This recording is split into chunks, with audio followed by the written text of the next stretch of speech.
Welcome to the Kindness Project, the podcast designed to share stories of kindness and share how kindness can make positive change in our world, one small act at a time. In this week's episode of the Kindness Project, we talk about gadgets, dice, and we have part 2 of our interview with Harpal Dhatt from the Kindness Chef podcast.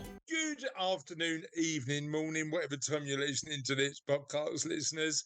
I'm joined by a girl who is the High School Musical #1 fan. It's Charlotte Dames. And Razzle Dames, whose favourite film is High School Musical 3. Why don't you like the first two, Raz? I've never seen any of them. You're joking. No. They're classics of their genre. No. Classics of my childhood. Have you never seen a High School Musical movie? I used to watch Glee occasionally, but not High School the Musical. Yep, same. No, I remember being handed my first CDs of High School Musical. All 3 of them. A small stack. You know, before the time of you could just stream them on Disney Plus. Yeah, when we had things like DVDs, they're going to be obsolete soon, aren't they? Oh, absolutely. Are they obsolete now? Are DVDs obsolete now, do you reckon? No, I don't think so. I haven't bought a DVD for about 6 or 7 years. I haven't bought a CD for probably longer than that. My laptop doesn't have a CD slot. No. Full stop. No. No, most modern laptops don't. Yeah, there's no point because people don't use CDs anymore. When was the last time you bought either a DVD or a CD, Russ?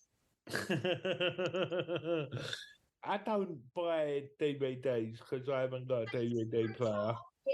Right. And no DVD player.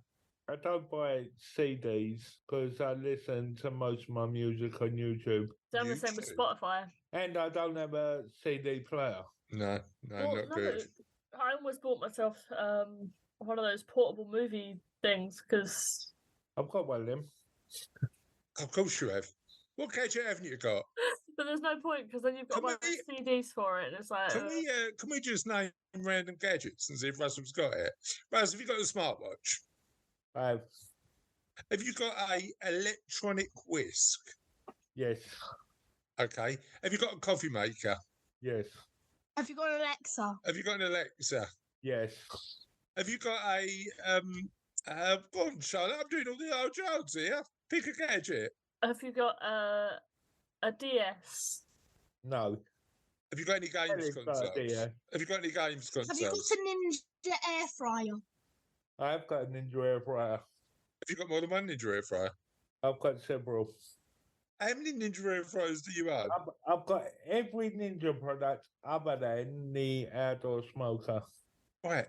How many Ninja products do you need to own before we call it an obsession? It's not an obsession. I just enjoy them. Do you have a Ninja barbecue? Because they make those. I've got a Ninja barbecue. If you're wondering who that extra voice is, ladies and gents, that is Sophie who's just popping her head in just to ask Russ whether he's got an extra gadget. One random purchase the other month or so. I was looking on eBay and I thought I'm going to have one of them, a PA system, just because I see it on eBay and I thought I want it. Right, a public announcement system. Yeah, PA system. Yeah. Okay.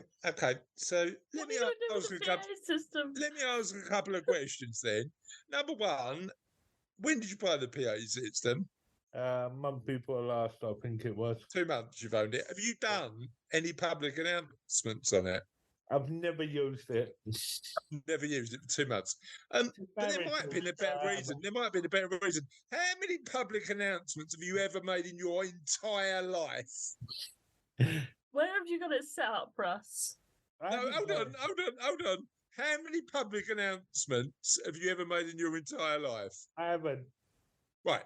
Okay. So you're sitting there 2 months ago going, oh, you know what I need? I'm really keen on making some public announcements. I've never done one, and the likelihood is I never will. But you know what I need? PA system, don't I? I need a PA system. Where did that come from? That's exactly what it was like. I was on eBay. It popped up in my recommended products, and I thought, well, why not? So why is it recommending you a PA system when you never do PAs? Because I was buying a lot of audio equipment for the videos we do. Right. And it recommended a PA system, so I thought, why not? Because you don't make public announcements. That's why not. You never know when. You never know when it might come in useful. Right, I never know when I might get a nipple piercing. I'm not going to buy myself a. A I'm bar. not going to buy myself the kit and caboodle, am I? I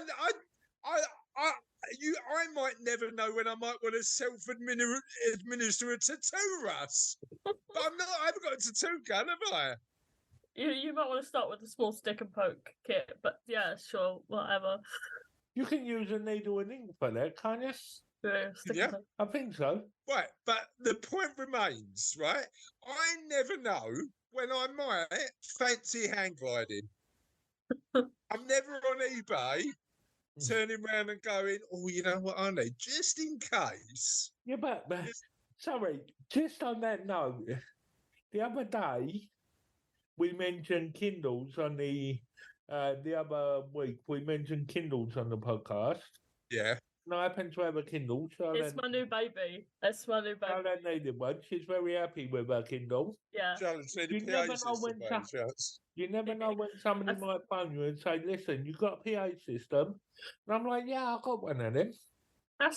See, I was going to make an analogy of like, this PA system is like me with dice, except my dice actually come in like handy, because I buy myself no, the difference is you actually use the stuff you buy. Yeah, but like storing all this stuff. That's under my printers in the office. What, your 27 printers you never use? Yeah. Dad, this bag, audience can't see it, but this bag is full of dice. I've probably got 3 other sets elsewhere. I probably use 3 a game. I do worry about you too. Huh? Would you recommend collecting dice? No, Russ, you've got too much stuff as it is. And you can get cheap ones as well. They're like £5 on Etsy, and you get some really pretty ones. Well, I'm running out of room. I'll admit it. I'm running out of room. Of course you are. They're so small, and then compact. Charlotte, please don't encourage Russell to buy more stuff he doesn't need. When you say it's better for him to collect things like dice, which are cheaper than full electrical systems, which are just big and bulky and expensive, and he doesn't have the space from his house. Are you making the assumption, Charlotte, that Russell will stop collecting that sort of stuff if he starts collecting dice? Do you reckon? I would hope so. Dice and trading cards are the only thing I collect anymore. I don't know. I used to just collect rocks. Oh, where'd you keep your PA system? Yeah, Ross, where you keep under your printers. So I'm just wondering when no, I thought we all needed Charlotte. The impression that I got from our voracious Russ was with his statement was we all needed a split PA. I think Russ's point was sometimes an impulse purchase can come in handy. Yeah. Sorry, how long you had that Kindle? What, Russ or me? Russ. Me, I brought that 2 months ago. You just said it to me. What? Why did you just send it to Charlotte? Hold on. Let me explain it. I brought it thinking I'll use it. I never got around to using it, so there is a who I know is going to use it. I have not stopped using it. There's a recurring theme here, Russ. There is a recurring theme. It's like Sophie's Google Pixel. No, I'd only had that a month before. But I'd rather you stop spending money on stuff you don't need. I earn the money. I'm entitled to spend it on what I want. 1, what I enjoy. 2, and number 3, yeah, I'm enjoying it. Right, okay. No, I'm cool with that. I'm cool with that, Russ. Hold on. I've got a bit put away in savings. I have a bit extra each month to buy things that I want to buy. All right, no, I'm cool. That's like me. I buy my dice as a little celebration for myself when I finish big tasks. When I achieve something, I buy myself something. Right, okay. It's like a little reward system that you do for yourself. I'm cool with that. So you buy it, but surely you look at the practicality of that purchase before you buy it. So talk me through the practicality of the PA system, Russ. Not used, not ever had a public announcement in 42 years of your life. Are you going to set Not it had up a public just announcement around the since house? buying it. It's sitting under the 472 printers you never use. Talk to me about practicality, Russ. You're selling it as something that it's not. What is it then? What if I wake up one day and want to make a public announcement? Right. We need Charlotte, we need to just make that happen, don't we? We just need Russ in the middle Russ, of his... what kind of public announcement system is Yeah, it? exactly. What kind of public announcement is it, Russ? What if I decide to get married and want to share it from the rooftop? And you need a PA system for that. You can just put it on Facebook. Yeah, exactly, like everybody else. Or put the video of you in the middle of the Swaffham Town Market, making a public announcement about you getting married. Right. Is that? And the other thing I was going to say, Russ, and you'd admit this yourself, you're not the most extroverted individual in the world, are you? I admit that, I'm not. Okay, fine. So how, again, coming back to this PA system, how likely, if you were to get married, would you make a public announcement as an as a man who's got who's quite introverted? How would you? How likely is that you make a public announcement about that? I wouldn't. Yeah, Tell me what time in the morning you made this purchase, Russ. Oh no, this was mid-afternoon. Oh, a lot of my impulse purchases happen like 2 a.m. No, that's why I wanted to check, Charlotte. Oh no, this was a carefully thought out plan. I'd been looking at it for 2 days before I brought it. I bought this set of dice at 2 a.m. because it looked like the ocean. Right, hold on. Right, Charlotte, we'll come back to your dice. I've got a bone to pick with your dice as well. Talk me through this carefully thought out plan for a public announcement system you're likely never to use and have never used in 42 years of your life. Now you're sounding like Kelly. There might be a reason for that, Russ. Kelly said to me, don't buy it, you'll never use it. Right. So what, in your head, what was the plan? The plan was buy it in case I ever need it. Right. For what? For anything. What plans did you have for it? I want to have spontaneous karaoke or... Spontaneous karaoke. Okay. Buy a karaoke machine. In the 42 years of your life, how old are you? 42? 43? 43. 43. In the 43 years of your life, when was the last time you did karaoke, Russ? Last time I was down there for a party. Yeah, so in my house when we had karaoke people. That's absolutely right. Because we ain't got a PA machine though, Charlotte, have we? We just got a karaoke mic. But I've got one you could borrow. I know how to get access to a PA machine now. That's what he does it for. He wants to be like the man, like the solution everybody in the family. You know what? I might need a PA system. I've got one, bruv. And my one. Oh, you know what? Is that not what he already does, though? You know what? I really need a Kindle. I've got one, Charlotte.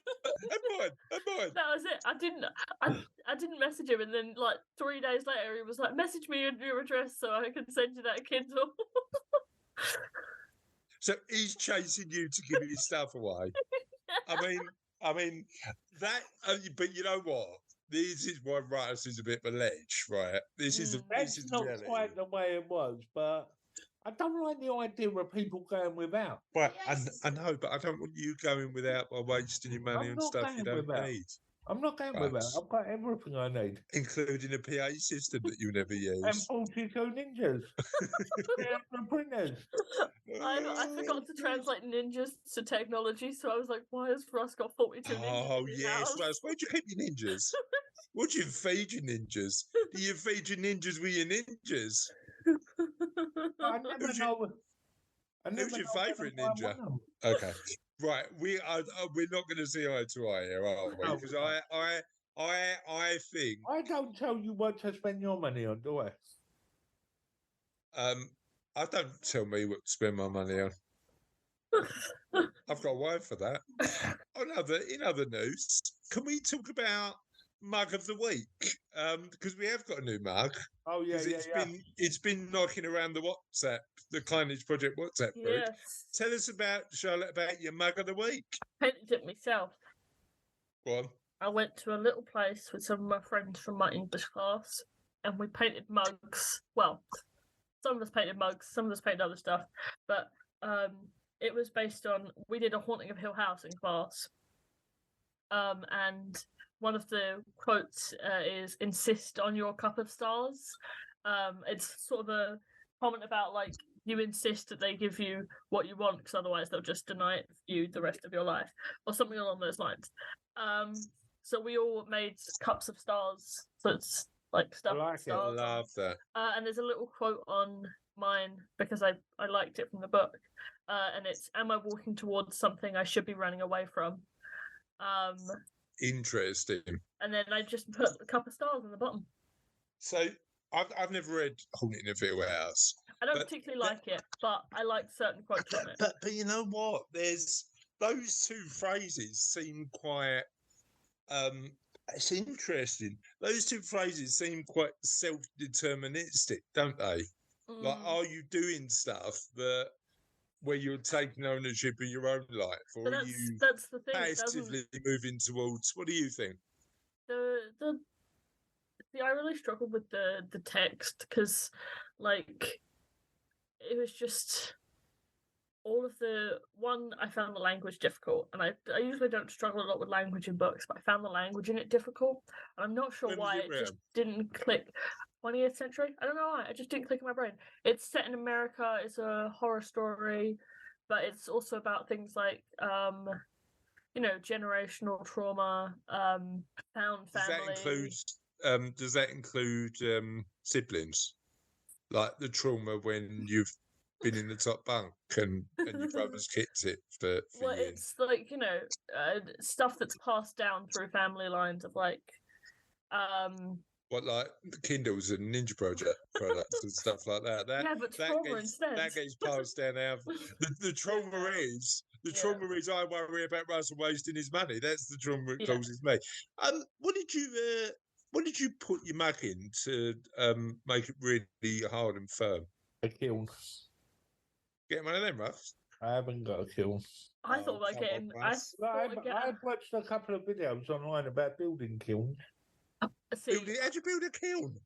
Yeah, you pack it with concrete on the inside and then metal facade on the outside. Good job. Can you build your own kiln? Yeah, more or less. How do you get it hot enough? How do you get it hot? Because a kiln needs to be like super hot, doesn't it? You light a fire underneath it, don't you? The insulation is the concrete. Right. And you light a fire underneath it and bring it up to... I reckon we should stop having this conversation because it's lighting a bit of a fire under Dad. What do you mean? Just getting real passionate about Russell's spending habits. Oh, no, all I'm going to do is... I'm not buying a kiln. Buy a kiln, Russ. I did buy a kiln. I'll tell you why. I did shy away from buying a smelter once. Oh. It smelts metals. Right. What? Right. I have a friend who's got Is it that fire again, Charlotte? Why do you need a smelter? I shied away from buying a smelter. Right. Okay. Look at it and thought to myself, no, I'm not going to buy a smelter. Okay, good idea. A smelter. Good idea. You know what you need? An outdoor pizza maker. No, I've got my eye on an outdoor smoker at the moment. Okay, no. You need an outdoor pizza maker, Russ. Let me tell you why. Because in 6 months, I need an outdoor pizza maker, and I'd like to phone you and go. I wouldn't give that sort of stuff away, though. Oh, right, okay, fair enough. How about the PA machine? Who's having that eventually? I'm not giving the PA machine away. You could rent it out. Rent it out. That's a good idea. Yeah, Turn it into a little biz, couldn't you? Rent a rush. That sounds like you're renting yourself out, though, Russ. And you'll get the wrong sort of clients if you advertise like that. You give me a good business idea now. Rent a rush. Rent a Russ. Have it. Rush Have that one for nothing. As we know, because we've talked on the podcast before, you steal all my ideas, so you can have that. You can have that for nothing. Rent a Russ. Rusty renter. Rusty renter. Right, let's get on with it. Oh, this is enough of this nonsense. Let's get on with the show. Yeah, I mean, the only reason, I mean, again, these Sunday recordings, listeners, we're recording this on a Sunday. Last few weeks, we've recorded it on a Friday, and it's gone really well. They've been, for us anyway, and hopefully for you, really entertaining shows. Sundays never seem to. This one's been a good one. This one's been all right. Really well. I've had a really relaxing weekend. That's why. It's Rent a Russ is expect to see the website soon. But before we go to Kindness News, let's talk about charlottedames.com and the new article that went up. Moons. I was talking about moons because we did a. We did one on Friday. That was the last one that went up. Was the okay. Let's talk about the reason we're doing. At time of recording. Yeah. Why don't we have a sneak peek of what's next week, though? There's not a plan for next week yet, Russ. Oh, not a plan for next week. No. Can you? I'll cut that out then.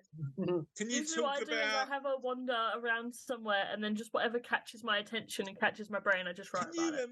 Can you do a serious article about how to spend responsibly? Well, I don't know how to do that, so it wouldn't be, Can you do a serious article on interventions? Because I need to learn about interventions. Because I might. You're expecting one for yourself down the pipeline. That might happen. That might happen. On that note, let's talk Kindness News. Right, well, you can do Kindness News first. Righto. We've got Kindness News, Worcester edition. A family who lost everything in a house fire is overwhelmed by kindness after the community rallied together to help. Pretty family home on Borough Street went up in flames, destroying everything they own apart from the pyjamas they fled their home in. People across Droitwich and beyond have been quick to react with donations of toys, clothing and money pouring in for Tracy and John and their 6-year-old son Seth. A Just Giving page set up by Kylie Kelly, who has known the family for 20 years, has already reached a staggering 8,000 in just 3 days. The family said they were blown away by the kindness and support shown by everyone helping to get their life back on track. On Friday, our beautiful home became an ugly duckling. Mrs. Priddy said, "We shall lovingly restore you to your former glory. We would like to thank each and every one of you who have donated to this fund. We are truly overwhelmed. Your support and kindness has blown us away." Police, ambulance and fire service crews were called to the scene around 3 p.m. on Friday. Upon arrival, West Midlands Ambulance Service found a man in his 40s with serious injuries who was taken to Queen Elizabeth Hospital. Medics also assessed Seth for minor injuries before discharging him at the scene. Mrs. Kelly, who owns Gorgeous Hair Design, said that JT is out of the hospital. However, he is expected to have many follow-up appointments for his burns and a possible broken or snapped ligament in his leg. Mrs. Kelly added that they are no longer looking for donations after being inundated with offers, but money to pay for new items and to help the family rebuild their lives is still welcome. I absolutely love that. And I mean, fire is absolutely devastating. I don't know if we spoke about time, but during the summer of last year, I think it was, there was a huge fire. Do you remember it, Charlotte? There was a series of huge fires, but only one of them really impacted. Burned down, not actually massively close, but it was over at Raynham Village. Yeah. Burnt down 9 homes, one of Sophie's schoolmates lived in. And it was really, really, it was a devastating thing to happen. So yeah, and the same thing happened. I think we all get very contemplative and grateful when that happens, Yeah. because it is at like everything in your house is just completely gutted, isn't it? So same thing happened. I think like in times of crisis, people tend to rally around like that, and I love stories like that. It's amazing. We're going to move on to the interview. It's part 2 of Harpal Dhatt, the Kindness chef. A really insightful interview. Let's listen to part 2. One thing that I want to sort of revisit, because I know, like as you said earlier, you trained as a business psychologist. How do businesses generally react to the business leaders you work with and entrepreneurs generally react to the concept of kindness? Well, I think it's changed, like from when I started, or perhaps 2016. They probably thought it was a bit of a joke. What I've discovered now is that, okay, I don't know how every business, I mean, maybe every business is not really concerned with kindness, but I am seeing it come across in lots of places.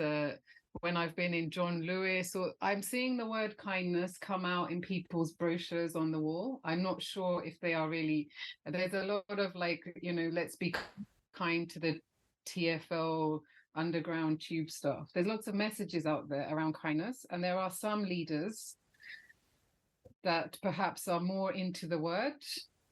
But again, there are, I suppose, there are some businesses and business leaders who exhibit kindness but don't call it kindness as well, right? Like it could be empathy, or it could be, like it doesn't need to be explicitly or undercover kindness. Undercover, there are, I mean, probably there is a lot of kindness happening. It's just that it's not always rewarded in organizations. So if you had a t-shirt on with kindness, or saying that you're being kind, or thinking about the kind thing to do, it's not necessarily going to take you to the top of the organization. Yeah, it's interesting though, isn't it? Because, and again, I'd really appreciate perspective on this, particularly in businesses that rely on people, which a lot of businesses do. That empathy, that teamwork can lead to then potentially greater productivity, I'd imagine. Yeah, I don't think it's that. It's not a straight line, because yeah, I think the reason I do this work is that, okay, kindness, we all understand what that is, and it's quite simple. But I think people are not kind to themselves. So it starts there. But they are also, we do a lot for other people. I think we just need to perhaps, it's a hard world right now with well-being, because there's a lot of people are burnt out, overwhelmed. I mean, if you're really not feeling great, I mean, how much can you really do to take care of your customers and your colleagues and other people when you're just about surviving? And so it's getting the balance right, isn't it? Yeah, yes. 100%. And talk to me a little bit about the Becoming Kinder Together network. How does that work, and how does it help? That's designed for entrepreneurs, right? So how does that help? Yes, so that's a community that I'm trying to create, which I have done a little bit. And the idea comes from what I just said to you about, I think it is hard for us to remember to be kind to ourselves. And sometimes other people, like when they really frustrate and irritate us, we are not being kind to them or ourselves. So what I wanted to create, and I did a little bit of, and I will continue, is this idea of a place where you can go to 24/7 about remembering to be kind to yourself through the community concept. Having just one session with me is not gonna, I think, change people's lives in changing from unkindness to kindness. So this idea of being able to post a question, go somewhere, see some live talks, practice together. So it's not just about me as an expert. Yeah. And people like entrepreneurs and business people, I think that they are a lot of them are workaholics. So there's no either there's this type A or type B personality, and type A is like, just working and working and working and working and not taking a break, or really quite relaxed. There isn't something in the middle. I think that this isn't really the most important thing on their agenda. But a lot of the people in startups or quite fast-paced businesses are not really having time to rest, like real rest. Yeah. They're just and that community concept, that idea of people in the same boat supporting each other is really powerful, right? Because it's that element of saying, look, you're not going to do it alone. Yeah. You've got these people who share some elements of their life with you. They run businesses or they do whatever. Let's grow together. Let's help each other grow together. I think is going to be the future, right? It's like I think we've gone through a situation where we've been sitting in silos for too long, and now it's about finding people you connect with. That's what they say. So that's the future of learning, the community-focused model, not just like webinars and recorded videos. It's about people growing together. Well, it's really interesting when I think about our business, and when we're probably going to be doing a bit more of this in the new year. We hosted and ran back in 2018, 2019 when we could, some really good face-to-face events just with owners of financial planning businesses in our space, and everybody came along, shared their best ideas, and we all grew and learnt together from the best ideas in the room. Now you can apply that community concept to anything, can't you? And say, let's particularly self-care and highlighting some of the challenges that business owners face.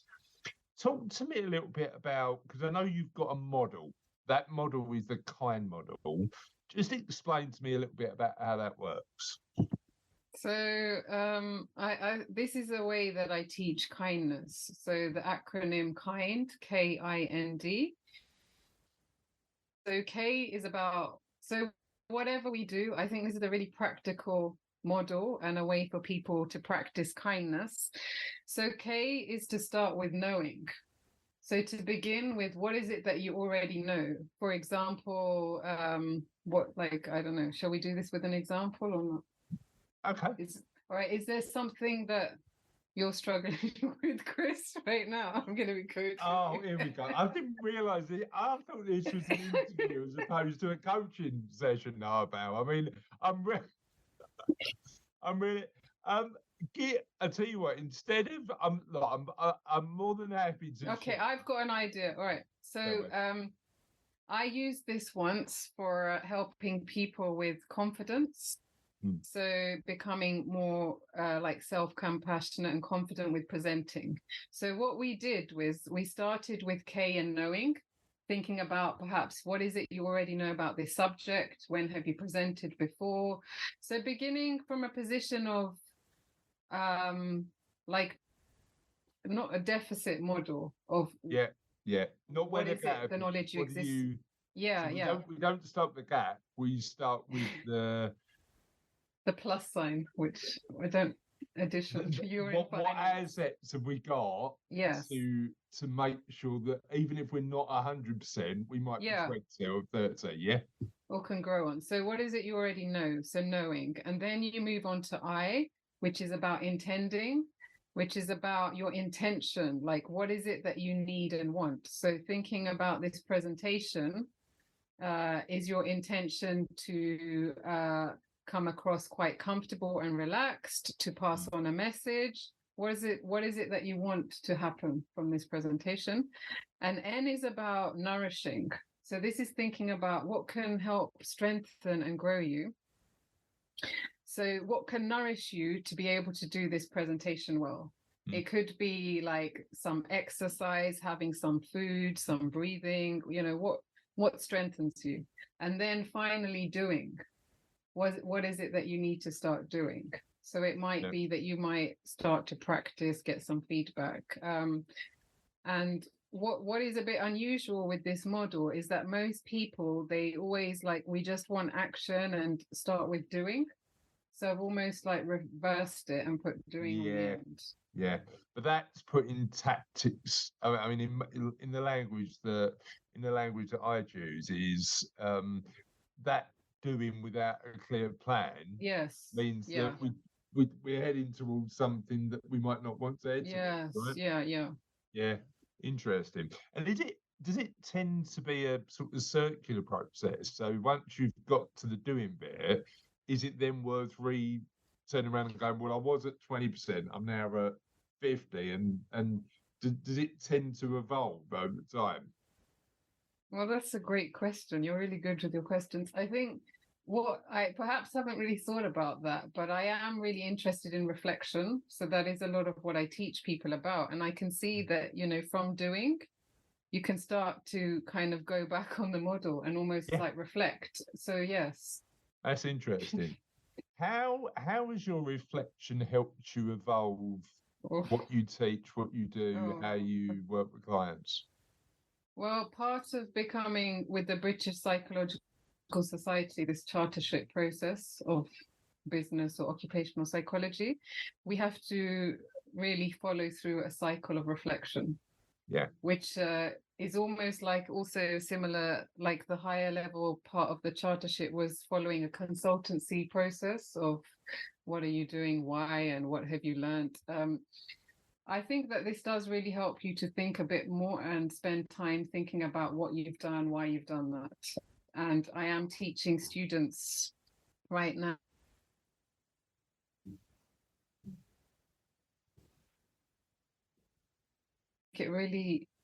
It's something we don't all do, but it really can help you on your journey to discovering more about yourself. So I suppose the interesting thing for me there is, what have you learned most about yourself? About your why. So what gets you out of bed in the morning? What's your big why? Well, some of this is a little bit, you know, to make a difference, but it's a bit more perhaps to kind of, to help people take better care of their well-being and my own. Yeah. It's really interesting when we talk about that, Harpal, because I've got funny enough, I've got a client, we speak about this, and he was helping me last year build some stuff for the business in terms of investing for good. And I was asking, we was having a conversation about sort of whys and why we do things. One of the things that he said to me was, I want to leave the world in a better place than I started with. And actually, it was just a really good distillation of what all our aspirations potentially could be. And I think there's a there's a tendency to turn around and go, that sounds a bit silly or easy to. And actually, I think it's a genuinely positive response to the world. It's interesting. Yes. Now, tell me about, I know we've talked a lot about the work you do with entrepreneurs. If we've got entrepreneurs listening, and we know we do because they let us know, talk to me about a couple of the skills that entrepreneurs specifically can learn on the training that you do, which I know you do for entrepreneurs, about kindness. Well, I'd say one of the most important things about boundaries. Yep. So for entrepreneurs to think about, and other people about, you know, what is it that they really want to say yes and no to, and thinking about their time. Yep. So becoming a bit more aware of the things that they're saying yes to that they don't want to. Yeah. Yeah. So that would be one of the kind of beginnings. Yeah, that element of what do you actually need to do, and what can you delegate or just delete or not do, and getting to a point, and I'm still learning to do this, but certainly I'm better now than I was 3 or 4 years ago. Not everybody who asks for your attention, you should give it to. You know, that element of saying, you know, being clear about what you want to do and what adds value is really, really important. When you just first start working with entrepreneurs, how good are they at that? I think that they're perhaps not so good because they're so busy. So, I mean, it can take a lot of time to really go, like, as we've discovered, we're not as self-aware as we think we are. So how do we really know what is it that we want and need? So I think they try the best, and maybe there's different times in the year where they can think a bit more, where it's a bit quieter, like in the summer and perhaps at Christmas time, or it's quite busy, but maybe they have a bit less work to do, where they could spend a bit more time reflecting on the year. Right? Yeah, reflecting a bit on the, like, what's worked and not worked this year. So what are the things that they don't, I mean, one of the things here, which is around, there can be things that other people think that you're good at doing. So they keep asking you to do them, but they de-energize you. So it's about strengths.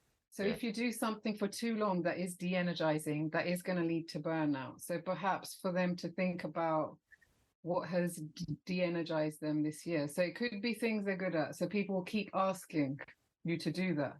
So you might have to think of a different strategy, like training them a little bit to start practicing those things that you do well, but you don't like doing them.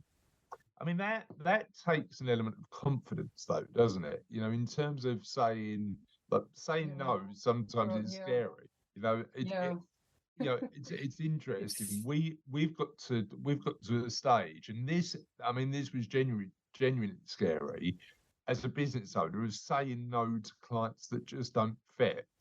And I think that comes from the period at the start of the business where we just would work with anybody because we frankly just be really direct, we needed the money, and that hangs around then as the business matures, and you get to a point where you're going, well, actually we need to be more selective to have a happier life but also a better business, and customers that really want what you've got. And I think, I don't know if this is around people pleasing or what the behavior is, but I think I am a people pleaser. So this is a struggle sometimes, isn't it? To say no, because you want to make other people happy and please them. But actually, maybe another company would be better for them. Yeah, 100%. Because you don't really want to help them. Well, but it's. I mean, it's funny when we talk about values in our business. One of our values is fun. And when we're interviewing new clients to come on board with Savello, and it's a two-way process, we explicitly turn around and say we only work with clients we like and we can add value to. And I really, I mean, it was really funny. It was really funny. I had a conversation with a client, and we could help her. We could add a lot of value, and we'd had a meeting. And it went really well. Brought her in for the second meeting to say, look, are we going to work together or not? And I would say, look, here's our values. You know, focus on improvement. You know, that growth mindset, incremental gain stuff that's really important, and I know you know a lot about. So focus on improvement, fairness. You know, transparency about what we're going to do and the value it will add. Do well, do good, which weirdly, even though I run a podcast called The Kindness Project, kindness we don't talk about as a value in our business. We frame it as do well, do good. Yeah. So that's interesting. I don't know why we didn't just pick kindness, but it's probably a bit of an in-depth. And then fun. And I said to her, Angela, you know, I think we can work together, but you, to be clear, we only work with clients we like, because we want to make sure that we're in a position where we're working together for the next 20 years. And Harpal, she just went, just said the word, gulp. I went, are you okay? And she went, yeah, I'm fine. I just didn't expect I just didn't expect you to say that. And I was like, well, look, we want it to be comfortable, but it needs to be a two-way relationship. And it just always made me laugh. It just literally, she just said the word golf. Now that I need to do some self-reflection on that, because I don't want to put people in a situation where they feel nervous or intimidated. But I do need to make it clear that it does need to be a relationship where we are giving our time and expertise, and that's limited. So we need to make sure we're a bit more selective about the clients we work with. Is one of yours, did you say transparency? Or did I make that up? Fairness. Oh, fairness. Okay, fairness is one. And that's manifested in making sure that, number one, we don't take clients on where we don't add value. Now, interestingly, transparency is an element of that. And one of the innovations we're making as a business, we're ready to publish at the start of 2023, is all our costs are going on our website. And that's actually quite scary. But we think it's the right move to make so that people, financial independent chartered financial planning isn't a cheap service, certainly, but just saying, look, this is what we cost, and you need to be aware of that is really important as well. So yeah, it's all an evolution though, isn't it? It's all that what's next and how do we continue to evolve that. It's going to be an interesting journey. I'm really excited actually. How do you could you, I suppose your life is elements of teaching but also elements of entrepreneurship, right? How do you find your journey? Yeah, I have, well, there's a lot of variety. I don't think I could sit in an office like 5 days a week. So I like the freedom a little bit to get out and go to different locations and I know you like I know you clearly like a bit of intrepid travel. When's your next trip? I don't know with all these strikes. The best thing is to stay at home right now. I may have done all that traveling. Yeah, a lot of traveling. Yeah, maybe. Talk to me about where people can find out a little bit more about you. Yeah, so my website is kindnesschef.com, or look for the Kindness Chef podcast. Fab. Good. And that's available on Spotify, all over the Apple and podcast channels of choice. Yeah. Fab. Harpal, it's been an absolute pleasure. Thank you for coming on the Kindness Project today, and we'll see you soon. Yeah, thank you so much, Chris. Loved your questions. Thank you. Great conversation. Thank you. So that was part 2 of the Kindness Chef interview. Good, wasn't it? Nice, wasn't it? And we are now moving on to what has replaced question in the podcast. Arguably not as good as question in the podcast, but Charlotte likes it, so we're carrying on. I do like it. I do like it. Joke of the week. I'm actually running out of jokes of the week. I'm going to have to find a new source. Rent some from us. Russ, do you rent jokes? No. The sky was looking ominous, so I asked Siri, surely it's not going to rain today? And she replied, yes it is, and don't call me Shirley. That was when I realised I left my phone on airplane mode. Yes! That is it! That is it! That was amazing, Charlotte! You only like to get a cultural reference in it. Do you even get that? Yeah, I get it. I've seen the film. Do you get it, Russ? No, not really. Have you not seen the film Airplane? Have you never seen the film Airplane? No. Oh, you're joking, right? Mission for this week, Russ. Watch Airplane. Next time we get together, we're talking about it. All right, I'll make another bit. Charlotte, surely you've seen Airplane. I have seen Airplane. Don't call me Shirley. Perfect. And on that note, thank you. Thank you, my darling. And on that note, we'll see you next week, Shirley. Bye. Bye. Bye.